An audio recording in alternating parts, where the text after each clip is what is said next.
ಇವಾಗ ಎಲ್ಲಿದ್ದೀನಿ? ನನ್ ಮುಂದೆ. ಅಣ್ಣ ಅಂದ್ರೆ ನೀವೆಲ್ಲಿದ್ದೀರಾ? ನಿಮ್ ಮುಂದೆ. ಅಯ್ಯೋ ಅಣ್ಣ, ಅಂದ್ರೆ ನಾವಿಬ್ರು ಇವಾಗ ಎಲ್ಲಿದ್ದೀವಿ? ನೀವ್ ನನ್ ಮುಂದೆ, ನಾನ್ ನಿಮ್ ಮುಂದೆ.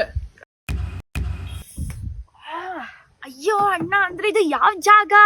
ಇದು ಖಾಲಿ ಜಾಗ ಮೇಡಮ್. ಅಯ್ಯೋ ಅಣ್ಣ, ಅರ್ಥ ಮಾಡ್ಕೊಳ್ಳಿ, ಈ ರೋಡ್ ಎಲ್ಲಿಗೆ ಹೋಗುತ್ತೆ? ಈ ರೋಡ್ ಎಲ್ಲಿಗೂ ಹೋಗಲ್ಲ ಮೇಡಮ್, ನಾವೇ ಹೋಗ್ಬೇಕು. ಅಕಸ್ಮಾತ್ ಈ ರೋಡಲ್ಲಿ ನೀವ್ ಹೋದ್ರೆ ಎಲ್ಲಿಗೆ ಹೋಗ್ತೀರಾ? ಅಯ್ಯೋ ಮೇಡಮ್, ಈ ರೋಡ್ ನಲ್ಲಿ ಯಾವತ್ತೂ ಹೋಗಲ್ಲ ನಾನು. ಹೋದ್ರೆ ಈ ರೋಡ್ ಒಳಗೆ ಹೋಗೋದು ನಾನು.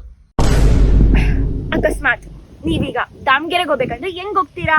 ನಾನಂತೂ ಟ್ರೈನಲ್ಲೇ ಮೇಡಮ್ ಹೋಗೋದು ದಾವಣಗೆರೆಗೆ. ಅಣ್ಣ ಸಾರಿ ಅಣ್ಣ, ತಪ್ಪಾಯ್ತು. ನಾನ್ ನಿಮ್ಗೆ ದಾರಿ ಕೇಳಿ ನಾನಿನ್ನು ಹೋಗಲ್ಲ. ಇಷ್ಟೆಲ್ಲ ಹೇಳಿದ್ರು ಅರ್ಥ ಆಗ್ತಿಲ್ಲಲ್ರಿ ಮೇಡಮ್ ನಿಮ್ಗೆ.